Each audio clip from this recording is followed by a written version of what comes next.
Hello students, welcome back to CBSE corner. आज के MCQ के क्वेश्चन जो आज आपको याद करने हैं, ताकि आपका जो सीरीज चला हुआ है कि डेली 5 से 6 क्वेश्चन आपको याद करने हैं, उसके ऐड ऑन करते हुए 7 क्वेश्चंस आपको दे रहा हूं जो आज आपको याद होना हो जाने चाहिए। विद लॉजिक क्या होता है वो भी मैं समझा देता हूँ। चलिए, first question, which of the following property is generally not shown by metals. भाई मेटल्स क्या होता है? मेटल्स जो भी होते हैं ना, उनके शाइनिंग सरफेस होते हैं, डक्टाइल होते हैं, सोनरस होते हैं, इलेक्ट्रिसिटी को कंडक्ट करते हैं।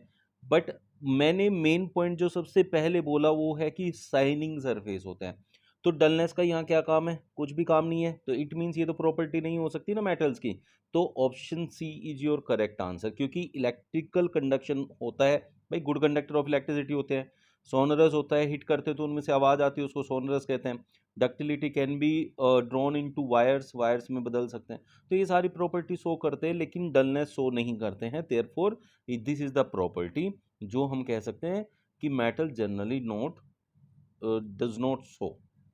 नेक्स्ट क्वेश्चन देखें, ability of metals to be drawn into thin wires is known as. भाई देखिए, अगर हम मेटल्स को बीट करेंगे तो मेटल्स को बीट करके वो सीड्स में कन्वर्ट हो जाएगा। जो सीड्स में कन्वर्ट होता है उसको मेलेबिलिटी कहते हैं। लेकिन उसी को वायर्स में भी बदल सकते हैं, लाइक एल्यूमिनियम के वायर्स जो हम यूज करते हैं। और वो क्या होते हैं, उसको क्या कहते हैं? उसको कहते हैं डक्टिलिटी। तो ऑप्शन ए आपका करेक्ट आंसर हो जाएगा। नेक्स्ट क्वेश्चन में कह रहा है aluminium is use for cooking utensils, which is the following property of aluminium are responsible for the same. भाई हम क्यों यूज करते हैं जो एल्यूमिनियम के बर्तन हैं?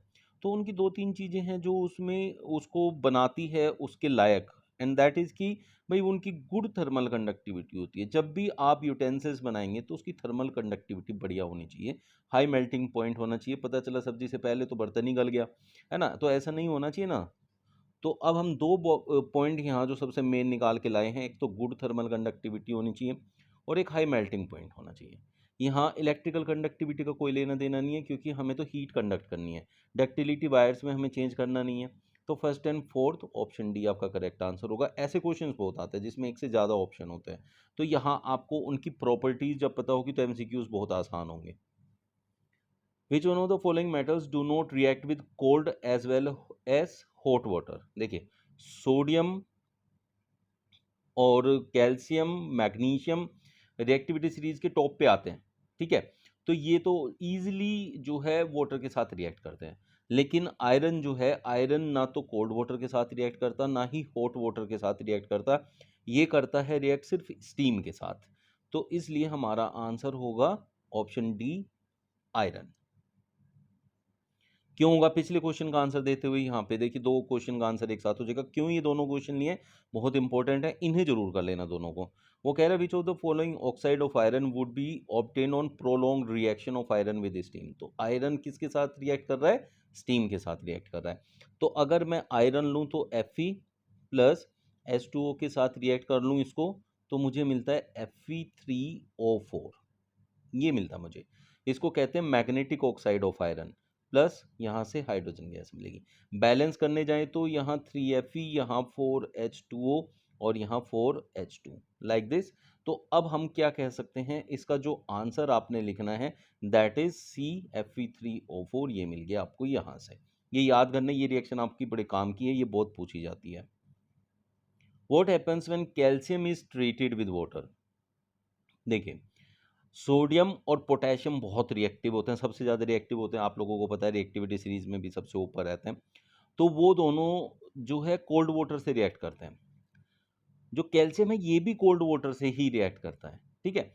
बट जो सोडियम और पोटेशियम होते हैं वो जब रिएक्ट करते हैं, उसमें से जो हीट निकलती है वो इतनी वोलेंट होती है, मतलब रिएक्शन इतनी विग्रसली होती है कि आग लग जाती है। But in case of calcium, hydrogen तो रिलीज होगी और काफ़ी होगी, बट वो इतनी वोलेंट नहीं होगी, इतनी विग्रस नहीं होगी कि उसमें आग लग जाए। तो वो क्या करती है? कैल्शियम के सरफेस के नीचे स्टक हो जाती है। तो जो वो बबल्स बनते हैं हाइड्रोजन गैस के, वो कैल्शियम के सरफेस पे स्टिक हो गए तो वो क्या करेंगे? उसको फ्लोट कराना स्टार्ट कर देंगे। तो अब हम क्या कह सकते हैं कि it reacts less violently with water. ये बिल्कुल सही रहेगा इसमें। It does not react with water, ये तो बिल्कुल गलत है, ये तो नहीं आएगा। इट रिएक्ट्स वोलेंटली नहीं आएगा। तो ये आ जाएगा। Bubbles of hydrogen gas formed stick to the surface of calcium, ये अभी मैं बता रहा था आपको, तो ऑप्शन डी आपका करेक्ट आंसर हो जाएगा। Generally metals react with acid to give salt and hydrogen gas, which of the following acids does not give hydrogen gas on reacting with metals. Manganese और मैग्नीशियम के case में वो थोड़ा बहुत जो है हाइड्रोजन गैस रिलीज करेगा, but ऐसा कौन सा है, वो है HNO3, तो ऑप्शन सी आपका करेक्ट आंसर होगा। अब इसका रीजन मैं समझा देता हूँ, क्योंकि जो HNO3 होता है ये बहुत स्ट्रॉन्ग ऑक्सीडाइजिंग एजेंट होता है। तो यहाँ से क्या होता है, जो भी मेटल है उसे मेटल ऑक्साइड में कन्वर्ट कर देता है, उसको ऑक्सीडाइज कर देता है, ठीक है, और खुद रिड्यूस हो जाता है नाइट्रोजन डाइऑक्साइड में, नाइट्रोजन ऑक्साइड में या नाइट्रस ऑक्साइड में। ये मेटल के नेचर पे डिपेंड करता है किस में कन्वर्ट होगा, ठीक है। तो इसलिए अब हम ये कह सकते हैं कि HNO3 इज दैट एसिड।